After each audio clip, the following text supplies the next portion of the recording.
Many years ago, in a village called Oba, there lived a young man called Izu. He was married to Adugo, and together they had a female child called Abuma. Izu was a peaceful husband and a responsible father, and his family was envied by almost everyone in the village. They were too careless and they let everyone into their circle, not knowing that they've opened the gates to be invaded by the enemy. Soon, Izu became mysteriously sick, and all the herbs they could lay their hands on to revive him became worthless. They took him to the village hospital, where he was referred to the general hospital in Onitsha. He spent 3 weeks in Onitsha and nothing improved. The doctor advised them to carry him home as he has tried everything medically, but nothing seems to work out. He simply told them to go and pray, as God is the ultimate healer. Adugo became worried, tried all she could as a wife, but all her effort was fruitless as Izu's health condition became worse. Soon, Izu died, and life became so difficult for them because they had sold all their properties and left penniless. Adugo began to think and could not assess how her lovely husband suddenly fell sick and didn't die until the last kobo was spent. Aboma, her daughter, who was all grown, became a beacon of hope and the reason she decided to hang on. However, she decided to make a lot of adjustments, intensify her prayer life in order not to die and also lose her only child. Aboma finished her secondary school education and gained admission into the University of Nigeria and Nsukka. And in her 200 level, she met Ikenna, a young successful businessman.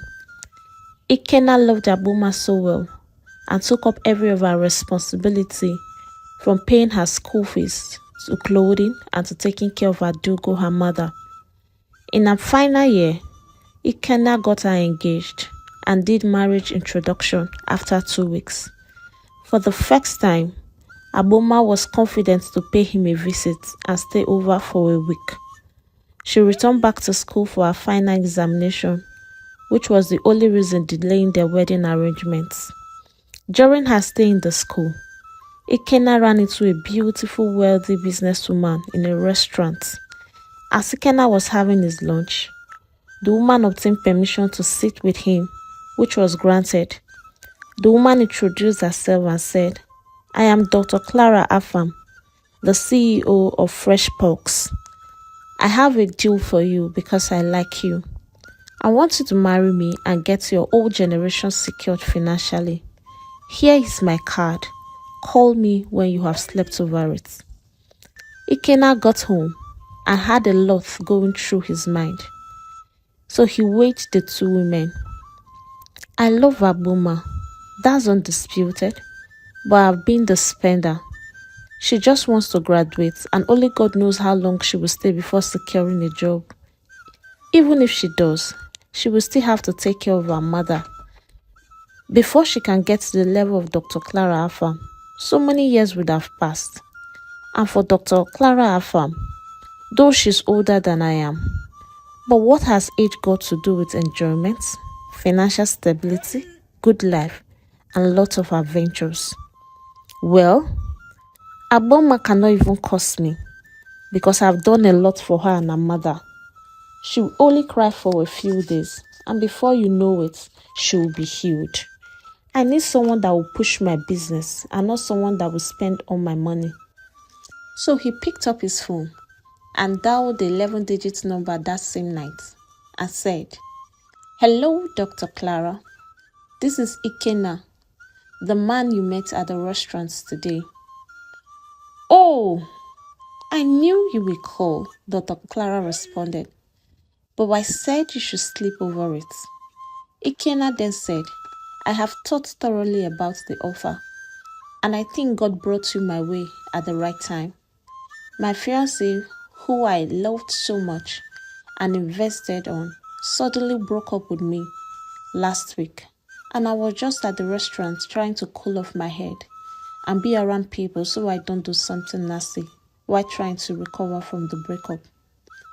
Oh, that's so bad of her, Dr. Clara said. So is that a yes to my offer? Emphatically, it is a yes, Ikenna responded. Very well then. Meet me at number 3 of Yago Street. I have a gift for you. Alright, have a blissful night rest, Ikenna said and hung up. He sat on his bed and said, a gift for saying yes. Well, let me see the gifts before I conclude. The next day, as early as 8 a.m., he was already at the location. Dr. Clara met him after 1 hour, and to his greatest surprise, she brought out a key to a brand new car, which she tagged for saying yes gift to my baby. Ikenna was surprised, and he stood in awe, and the only thing that came out from his mouth is, this must be the year the Lord has made for me. Thank God I didn't miss out.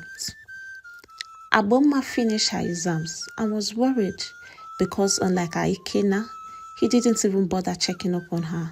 So she decided to stop by his house first before journeying down to Oba to meet her mother. On getting to Ikenna's house, she received the biggest surprise of her life.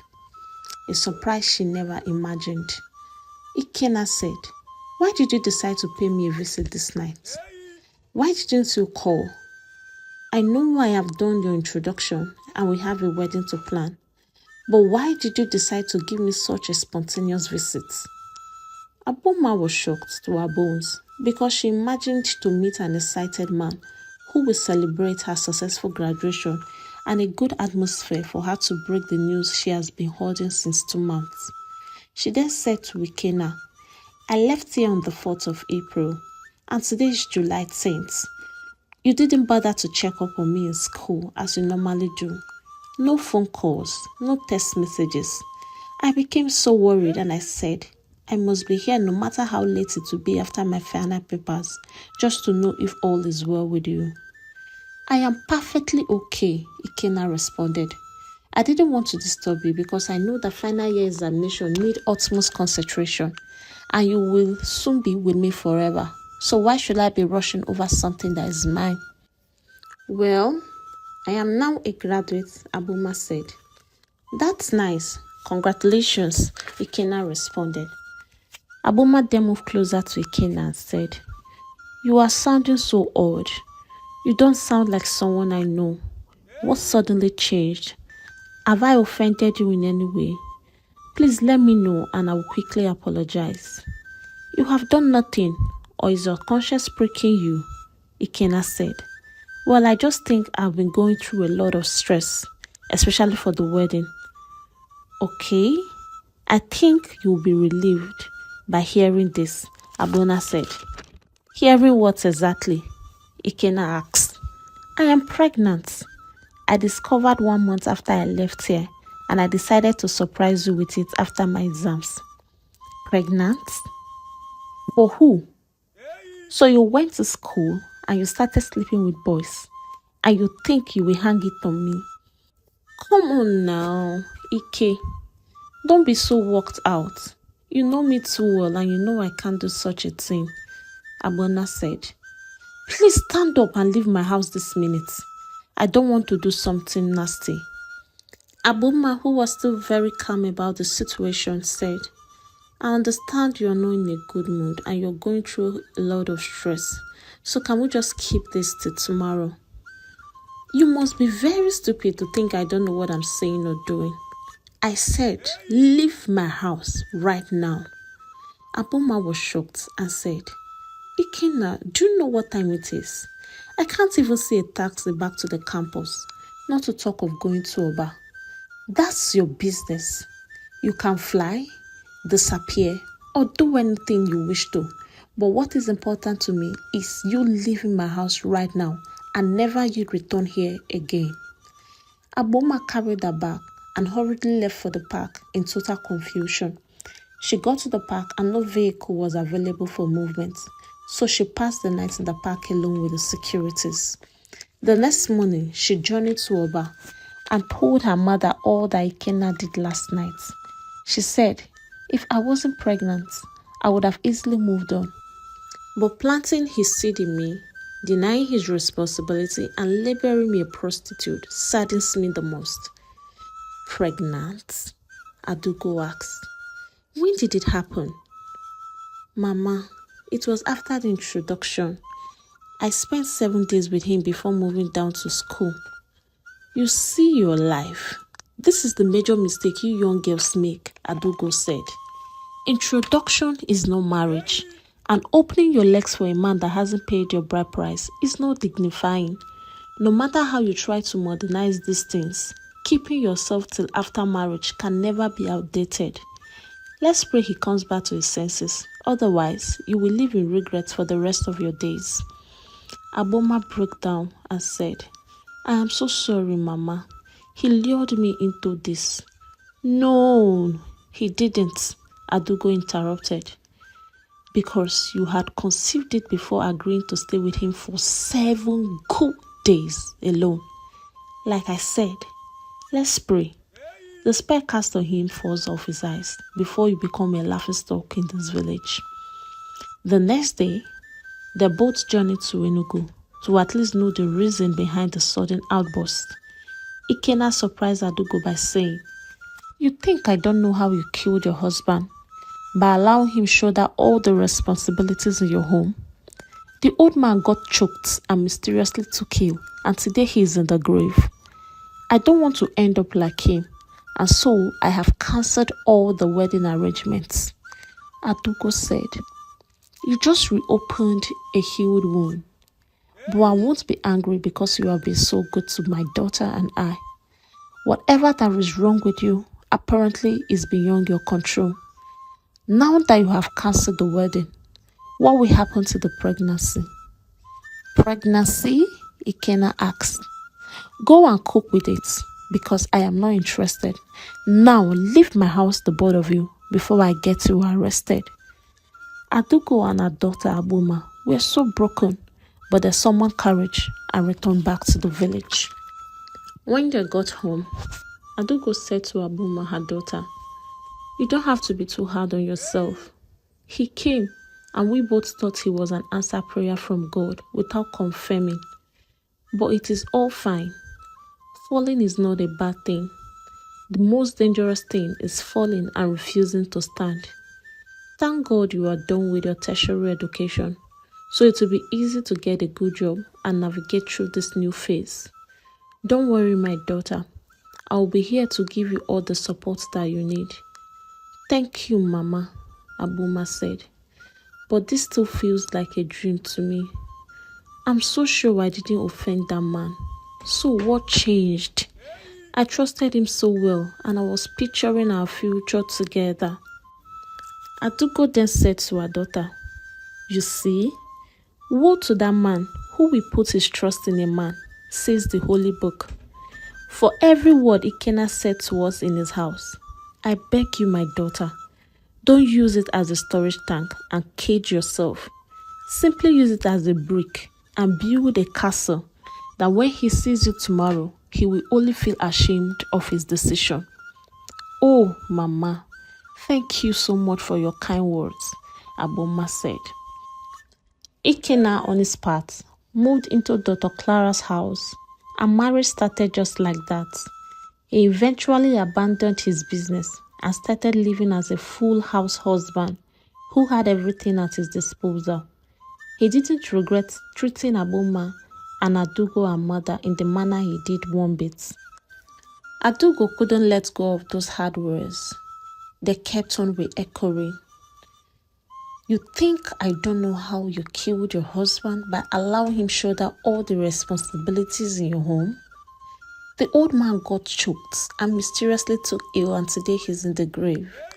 I don't want to be like him, so I've cancelled all the wedding plans. Those words keep coming like bangers, and it only makes Adugo feel like a failed wife and a mother. And to make matters worse, Ikena sent a message that all he did for them should be calculated within the next few days for refund. But how does he want us to get it? The poor widow and her daughter asked. Adugo then said, to avoid troubles because the man I saw recently has sold his conscience to the devil. The only available option for us is to sell the only piece of land your father left behind. Aboma remembered how Ikenna deflowered her and made a lot of promises. She cried until she had no single strength left in her. Adugo soon developed high blood pressure and she eventually died. Aboma could not forgive herself. She kept on saying, I killed my own mother with my impatience. And she went to her mother's graveside and asked for forgiveness. She said, Mama, see where my impatience has landed me into. I couldn't even wait for Ikenna to pay my bride price. Then I opened up my legs. I am so sorry that I disappointed you. And right by the graveside, she said, Ikenna, you denied me. You caused me sorrow. And you took the only thing that gives me joy. All through your days on earth, your life shall be short of joy. And as you live, no cry of baby will be heard in your home. 9 months came, and she delivered a beautiful baby girl, and she named her after her mother, Adogo. The pain of losing her mother was still very fresh, and in order not to extend whatsoever feel to her daughter, she decided to leave the village. She relocated to Owerri and started up a new life. The first 3 months wasn't easy for her, as she was sleeping from church to church until she saw a very big compound with a tag written, Nanny wanted here. She said to herself, even if I'm not paid so well, I and my daughter will have a roof over our head, and I'm sure food won't be a problem here. So she knocked at the gate, and the gatekeeper opened. Please, sir, I am here in respect to the job description outside. Okay, sit down here. Make her go talk to Oga from inside, the gatekeeper responded. After 5 minutes, a young man came out with a 2-year-old baby boy. He introduced himself. Hi, I am Mr. Truce. I heard you are interested in the job. Yes, Aboma responded. Yes, sir. Please, sir, I need this job to cater for my baby and I. We have been here since the past 3 months, sleeping from church to church and living at the mercy of kind-hearted people. Juice was moved with so much compassion and asked when she wanted to resume. Now, sir, Aboma said, I am ready right now.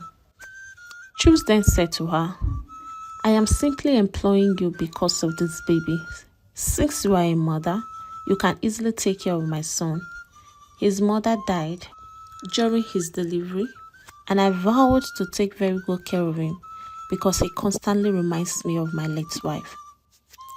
That won't be a problem, sir, Aboma responded. She started work and was so happy to finally have a place of abode. Her boss was so nice and they soon bonded. On the day Adugo clocked a year, Chus celebrated it for her. However, he asked Aboma personal questions about herself later that night, and she didn't keep anything about her life's journey. Chus had already fallen in love with her because of her homeliness and high moral standard. So he said, I've been observing you since you came to my house. How you take care of everyone, from me to Adugo, your daughter. We have been living as a couple. Can you please allow us make it official by marrying me? Aboma didn't waste time to respond because she too has observed him and loved everything about him. They went down to Oba, Aboma's village, after 2 months and they got married traditionally. After 5 years, Ikenna was tired of his marriage. He was tired of being controlled and he wanted to leave. But he just wanted to stay and gather enough money since he had already closed down his business. But something happened. One afternoon, a man and 2 grown-up boys entered the house, and the man said, So it's been you that have been enjoying my money these years. That woman you see there is my wife, and this house is my property. So go in there, pack in all your things, and leave my house this very minute. Ah, Ikena shouted. I have lost everything because of my greed. My business, my God-sent woman, my child, and all. He then turned to Dr. Clara and said, please don't allow me live like this. Please fund my business again so I can at least have a source of income as a man. Fund your business? Dr. Clara responded. Oh, my darling, that would have been if you had any of my children packing with you. But you see, we have been together for more than 5 years, yet you couldn't make me a mother again. Ikena's life was shattered, and he left the house empty. He then said, I will go and apologize to Abuma and amend my ways. I'm sure she will forgive me because she is a good girl. The next day, he drove down to Oba, met with Abuma's uncle, and received the shock of his life. Abuma has remarried, and she is now in Owerri. With my baby? Ikena asked. Not your baby, her uncle responded, because you never called her that one day. Can you please give me the address so I can go and apologize? Ikena said. Abuma's uncle said, I will give you the address so that you can be a witness of how God picked who you rejected and made her the chief cornerstone. On getting to Owerri, he was able to locate the house, but he was so shocked to see the mansion Abuma now lives in. He knocked at the gate and was granted access into the compound. Abuma sighted him and said, take your 2 legs out of my compound right now. Ikena knelt down, apologized and said, you didn't do anything to me, but my greed pushed me here. If you like, add selfishness to the pushing, Abuma said. All I want is for you to leave my compound this minute. Her husband heard her shouting, so he came out and asked, what's happening, Abuma? Why are you shouting? Pointing at Ikena, she responded, he's the reason you heard my voice. That's the Ikena I told you about. And she moved inside immediately. Yes, young man, Chu said. What are you doing in my compound? I came to apologize to Abuma because I've caused her deep pains, Ikena responded. Chu said, just hold on for a minute. He went into the room, met Abuma and said, please don't harden your heart so much. God has blessed you with a good family, and Ikena had received his reward. Please uncage yourself by forgiving him. If you had married him, you wouldn't have met me. So everything happens for a reason, and we are all here playing our roles in the script written by God. These words went straight into Abuma's ears, and she went outside to meet Ikena. She said to him, you were just a tool God used to bring me into my place of destiny, and I will tell you why. If you didn't deny me, and all the things you said didn't come out from you, I'm not sure I would have taken a decision to relocate to Owerri.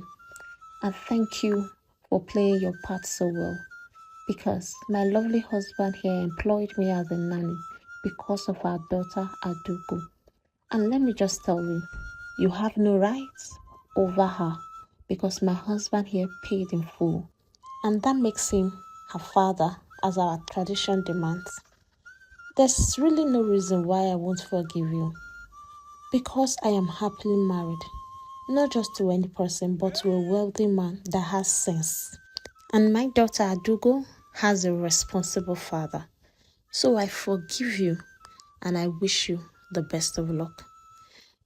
Adugo and Chus entered inside, and Ikena became so ashamed of himself. He left there without knowing what next to do.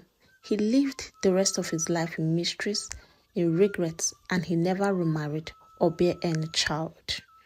Hello, Just We Love a Tribe. I'm very sure you enjoyed the story today as well. Let me get to read in the comment section once again what you have learned in the story. Bye till I bring another video your way some other time.